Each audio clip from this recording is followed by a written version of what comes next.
Hello காய், நானும் உதயகிரனும் இப்பதான் வெளியே வந்தோம். இப்ப நாங்க கீழே வாசல் தெற்கு வீதிக்கு போறோம். அங்க போய் டார்லிங் ஷோரூம்ல நம்ம ஒரு கம்ப்யூட்டர் வாங்க போறோம். வாங்க போகலாம். பாருங்க, இங்க ஒரே டிராபிக்கா இருக்கு, அதில் தான் நம்ம போயிட்டு இருக்கோம். வாங்க போயிட்டே இருப்போம்.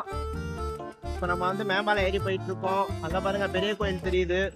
இதுதான் நம்ம தஞ்சாவூர் பெரிய கோயில். ஹலோ காய், இப்ப நம்ம வந்து பெரிய கோயில் என்ட்ரன்ஸ் சைட்டுக்கு போறோம்.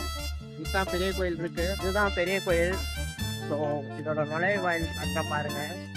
ஸோ இதுக்குள்ளேயே நம்ம ஒரு நாள் போவோம். இதுதான் guys நம்ம பெரிய கோயில் என்ட்ரன்ஸ் தாண்டியாச்சு. இப்போ நம்ம இன்னும் கொஞ்சம் நேரத்தில் நம்ம டார்லிங் ஷோரூமுக்கு போயிடுவோம். நம்ம ஆல்மோஸ்ட் நம்ம கடைக்கு வந்துட்டோம். நீங்க பாருங்க முன்னாடி போயிட்டு இருக்காரு. நம்ம ஒரு வழியாக டார்லிங் ஷோரூமுக்கு வந்துட்டோம். இதுதான் டார்லிங் ஷோரூம். மறக்காம லைக் பண்ணுங்க, ஷேர் பண்ணுங்க, சப்ஸ்கிரைப் பண்ணுங்க.